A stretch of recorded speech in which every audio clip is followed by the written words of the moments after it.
Maléon, Kaufo, Ka Awale au balmaka de tourner Jason Tureski en ce général de vieux qu'on a tourné. Amena bo shunna, amena wulu do jabi, amena bo, amena sadi faso den jugu do jabi. Mais yenin ka temeni kumai, anga ala kama, anga je, anga wulu iname. Je me douma beba kala doka faraka mo shika toko hamite anga nako hamite lakanate ureka toko hamini nako hami foite. Il s'agit de consolider leur ambition. Hashim ta fait ka bo fangala Shogel ta fait ka tra Surasu ta fait ka bla kun foita la mi candidat tout bolo folo candidat mbe ou te se ko fere jamama moto don itse ka do fabriquer ka bo kati numéro la kana kay voter itse ka do fabriquer ka bona i poche kono kana kay voter niyo. Entre temps il faut qu'il y ait parti do fera ka do donda ka boni do il faut 1 an et demi ka do préparer o tigambe to ko beta sile ni misiri la sininga na pesele ni misiri la abeni mawludi ke abeni pongla yanfe amba yanfe la no be ke ame de gola doni mais il va sur o ti o te foye pour deni a malati ba sim ni chocolat bolo nous ko pio abi pan yanfe nous ko pio abi pan yanfe. Ils sont en train juste de fabriquer un candidat. Parce que n'a pas élection que dans peu de temps là, John est ta compétition là, c'est les mêmes partis. Donc au parti clé mon bêta, pour faire qu'on a signé au parti clé mon au don de Akadi John un candidat dans la béangatra. Je réfléchis, bébé comme mon comment créer fa flêner.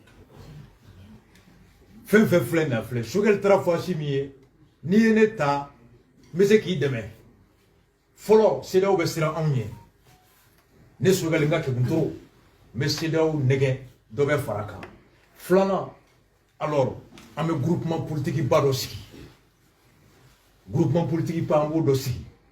ay ni ro la mede ame groupement politique ba do sigi association mena parti koron nu unyomo nu me fungala dossier mu nu ko ambo nyini na dam ne nyefugo la to fa fe be olu be buli kana ku be faranga par peur d'être poursuivi. Donc, on met d'autres à Dema, d'autres à RPM, d'autres à URD. Alors, on met mouvement bas de former. Le mouvement trop qui a fait sur le candidat de beau. Comme il y a un candidat,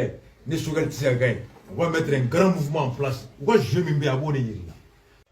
Maléon, au Bebora, aïe Kalamati Mangami. Mais, ne pas y bonne nouvelle, il y a mis flot. Délégation minana bi. Nous y on est comme royaume colon nana kana Mali autorité mo ko nyoya olu ya ou clalen ko lu ya ira ka fo désormais ko ils ont une bonne lecture de la situation. C'est-à-dire ame contexte mi kono ou ya famia parce que a foru ye kanya olu ko ya famia désormais ni ay anga mo ko persister ko ka do fara élection datika ko tiers la situation be chogomina ou ya be famia en même temps ils sont confiants ou dara asimna aka faso de nyumayala ani aka klenia naka honnêteté yala. Donc au bekama ou ya fo chogomina ni ala sonoma abike mali deun tay olu bora bi okera la kala to peut-être ato kalamo asklembe mana ka fola on ya odeno le tamto dobna fo Jason pour ka bi ka temps perdu ibe wulin jabi an ko mogo mana ke menace ya wa jamana ma en tant que ambi flé ngante foi minimiser parce que mogo do be olu hakili ka sunu ko jugu mana kan manipulation no aboluta. Mais Maléon aye wuli nga kuma lame insécurité me mali kono bi aw ya kuma me ada ay nyono kele ko kuma mbe aya kuma me ada ay jamana kono do me ka faga ku ka village jeni ka malo jeni fembe aw ya kuma me ada ay ne be aw yininga ni mi fle kuma na élection ko sadi foita jukoro jouer de do candidature bolo élection arake ne be aw yininga ni faye candidat yewa ay abaye candidat yewa ay ayre candidat yewa ay dokoma kale de la ka ni kene nyininga ko karisa i mena révolution na karisa i mena i bɛ ka jamana ko kɛlɛ kɛ i ka laɲini ye mun de ye dans l'avenir e b'a fɛ ka kɛ mun de ye ka taga assemblée kɔnɔ wa ka taga kɛ maliyɛnw kumada ye ka taga sariyaw ta min ka ɲi jamana ni jamana kɔnɔdenw ma ou bien i b'a fɛ ka kɛ maire ye wa k'i ka sigida la baara wa a ko ayi aw b'a la ka jaabi kɛra min ye a ye yan tigɛ a la a y'a kɛ to k'ale b'a fɛ ka vraiment yɛlɛ ko don makaritɔ ko don quoi k'ale b'a fɛ ka kɛ Hayidara ɲɔgɔnna ye Hayidara ɲɔgɔnna cogo di k'a to ale bolo ale ka kule ale tɛ kɛ jamana ɲɛmɔgɔ foyi dɛ mais jamaw ka to ale kɔ ka to ka fɛn bɛɛ ta ka d'a ma ka wariw d'a ma ka musow d'a ma ka duw d'a ma ka mobiliw d'a ma fɛn fɛn kɛra k'o bɛɛ d'a ma ale ka to wuli a kule la ten maliyɛnw aw ma ya bon n'a fɔra ko fasoden jugu nin y'a numéro 1 de n'a fɔra ko fasoden jugu nin y'a numéro 1 de wagati min na a bilennen don k'a da jamana tigɛ wagati min na a bilennen don k'a da jamana kɔnɔdenw tigɛ wagati min na diɲɛ selekana ni mɔgɔ bɛɛ lajɛlen wulilen don ko furu t'an ka jamana tila ko furu t'an ka jamana ta ka k'u ta ye minnu bɛ k'an ka jamana mara bi ka jɔnya juru tigɛ ka bɔ anw sen na wagati min na diɲɛ selekana ni mɔgɔ bɛɛ wulilen don ko f'u ka dankari kɛ olu la wagati min na maliden bɛɛ lajɛlen wulilen don ka jɛ k'i bolo di ɲɔgɔn ma k'i kumakan kɛ kelen pe ye ko anw tɛ to jɔnya juru kɔnɔ ko wa élection tɛ kɛ anw bara fiyewu fo an ka jamana ka lakana fo jamana kɔnɔdenw ka lakana c'est à dire fo lakana ka sabati jamana fan bɛɛ jamana min n'i y'a territoire ta k'a filɛ 100% i b'a sɔrɔ 80% du territoire national a bɛɛ lajɛlen insécurité totale jadisiw b'a bɛɛ kɔnɔ au même moment nin saraka wulu fasoden jugu fa kumasuluden ani ba kumasuluden fa maluden ni ba maluden jamana jaka fasodenw na jaka ni ne bɛ ka wuli mali m'a bɔ ka i fan bɛɛ kɛ kulela mali la ko fo diyagoya ko ka élection kɛ i tɛ candidat i fa tɛ candidat parti politique t'i bolo o m'a bɔ a filɛ ka wuli a bɛ ka na tourner daminɛ Europe yan nɔ komi an y'a fɔ cogo min na ale de bɛ occidentaux ka baara la u bɛ ka foronto dun ni ale da ye 5e colonne a numéro 1 ale de bɛn'i sigi ko insécurité min bɛ mali kɔnɔ ko an k'o to yen ko malidenw bɛ ka faga k'u ka sa k'o ka ɲi k'o t'ale ɲɛ sira la ale ni a bɛ ka baara kɛ minnu ye k'o t'olu ka ko ye dɛ ko mɔgɔw ka malow ka jeni mɔgɔw ka villagew ka ci mɔgɔw ka gɛn ka b'u ka village la k'o bɛɛ ka ɲi ko fo diyagoya occidentaux minnu y'a laɲini ko ka mali la déstabiliser ka mali bali k'a yɛrɛ ta ka mali bila c'est à dire ɲani yɛrɛ dingɛ kɔnɔ ko olu ka laɲini ye min ye ko ka élection kɛ diyagoya kana n'u ka mɔgɔ dɔ ye min bɛ kɛ sababu ye ka mali ta k'a d'u ma i n'a fɔ dans le passé ale ko fo olu ka laɲini de ka sabati malidenw wulila ka kɛlɛ kɛ ko kana ni changement ye ko ka jamana yɛrɛ fondé ko n'i y'a ye hali wulikajɔ kɛra IBK kama a ma sɔrɔ dɔwɛrɛ fɛ dɛ a fanba a 80% sɔrɔla élection min kɛra élection législative min kɛra n'o kɛra ka résultat manipuler k'a truquer k'a ta ka di dɔ ma malidenw wulila ko ka kɛlɛ kɛ kana ni changement ye k'o ka dabila ko élection ko kana wolo bilen coup d'état la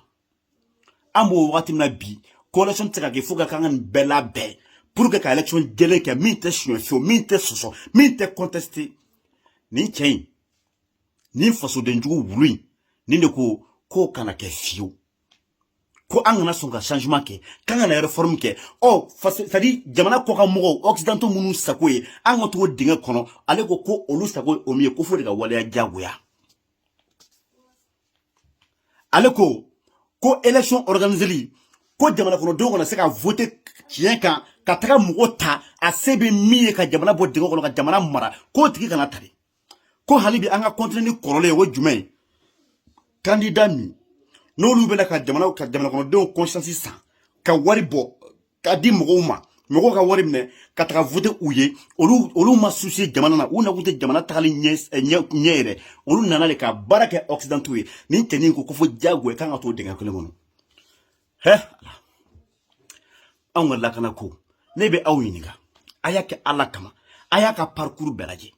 depuis ni Asimi Sogɛl nana cɛ depuis Modibo bɔra la bɛɛ Afrique bɛɛ de bɛ bi ka ninnu acclamer maliden bɛɛ bɛ ka ninnu c'est à dire maliden yɛrɛ wolo n'i tɛ ɲamaden fiyewu i tɛ se ka nin jamana i tɛ se ka nin fanga i tɛ se ka contester n'i bila nin fanga la taga i yɛrɛ taga test kɛ k'i yɛrɛ joli lajɛ n'i ye halala ye ninnu nana kalo damadɔ kɔnɔ eliko joli eliko naani aw y'o kuma mɛn a da a t'o fɔ scanner joli hôpitalu la a y'o kuma mɛn a da a t'o fɔ forage joli ka ji di c'est à dire ka ji di malidenw ma ka ji di sarasiw ma a y'o kuma mɛn a da non dialyse machine joli a y'o kuma mɛn a da ayi ale t'o fɔ ka mɔgɔw bila u ka hakɛ kɔnɔ ka sɔnikalaw minɛ minnu ye jamana nafolo dun ka u minɛ k'u datugu kaso kɔnɔ aw y'o kuma mɛn a da au contraire a wulila k'o kɛlɛ de kɛ ko pour ka k'olu minɛna ne bɛ bɔ ka nin video in kɛ ne yɛrɛ tɛ dɛ parce que ne y'a dɔn den qualité min don c'est à dire hadamaden min don ne y'a dɔn ni ne y'a fɔ nin cɛnin nin ye sitanɛ di ni an bɛ se ni ala ye min kɛ a ka ɲi quoi ni ala ye min kɛ a ka ɲi bilahi an tɛ jigin bacile la an tɛ jigin nin cɛnin ba la ni ala ye min kɛ a ka ɲi ne ye nin dɔn den qualité min don ne y'a dɔn a ka foyi tɛ ne ta parce que ne b'a taga fan dɔn quoi mais an bɛ bɔ ka video kɛ ka malidenw de la kunnafoniya minnu m'a faamuya hali bi k'a yira malidenw na dɔrɔn ko ni jugu b'aw la an bɛ ka faransi min kɛlɛ bilahi nin ka jugu ni faransi ye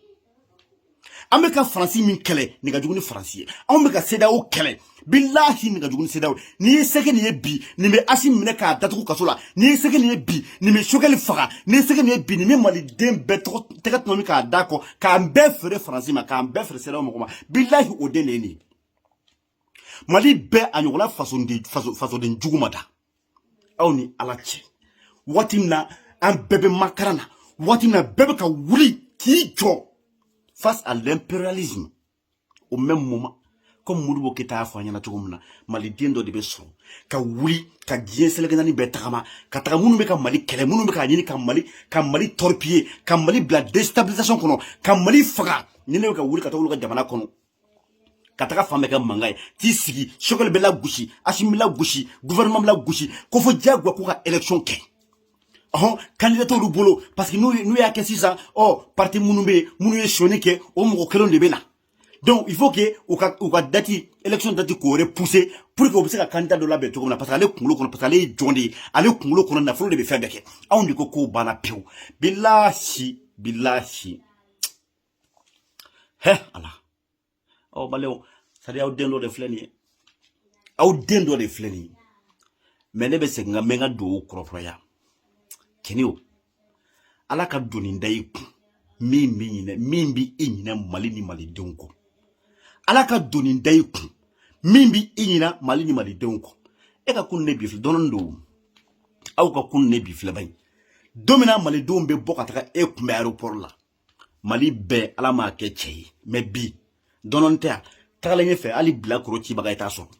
ne ma bɔ k'a fɔ sisan e tɛ ka terrain ta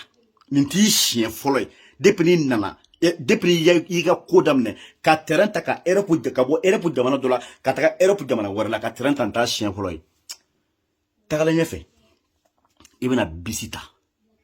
i bɛ dɛsɛ bisi la i bɛna nɛgɛso ta i b'o pédale daminɛ i bɛ dɛsɛ o la bilahi i bɛ to Mali la i tɛna Europe yan bilen parce que bɛɛ y'i dɔn wa bɛɛ tigɛr'i la fasoden jugu ala a y'an tigi ala ka mali kisi maliyɛnw a y'a jɔ ni transition kɔfɛ bilahi an jigi bɛ cɛ minnu kan an ka laɲini ye cɛden minnu ye o de ye nin cɛ ye o de ye Asimi ye o de ye Sogɛli ye n ko mali bɛɛ depuis ni Modibo Keïta bɔra la Sogɛli ɲɔgɔnna ma sɔrɔ a tɛ yen c'est à dire ka kuma fɔ k'a maintenir ka tila k'a persister ka tila k'a répéter Sogɛli de y'a kɛ awɔ à la bénédiction de qui le colonel Asimi Goïta ala ka barika don ninnu bɛɛ lajɛlen na an ka taga dɔrɔn mais wulu bɛ kule sugu bɛ jɔ ninnu bɛ tila ninnu bɛɛ la ka tila ka ninnu ɲɛ jɔ malidenw na an bɛ sɔrɔ ka daji t'u kunna an b'u gɛn ka bugurijɛ fiyɛ u kɔ k'u bɔ mali kɔnɔ mali aw ka dɔn dɛ ni fasoden jugu bɛ bi ni maliden jugu bɛ bi min tɛ mali fɛ arasibaci don dɛ n y'a fɔ aw bɛɛ lajɛlen ɲɛna arasta fasoden jugu a banna a filanan o bɛ yen nɔ an t'o tɔgɔ fɔ laisse tomber o jɔkɔrɔmɛ a k'an bɛn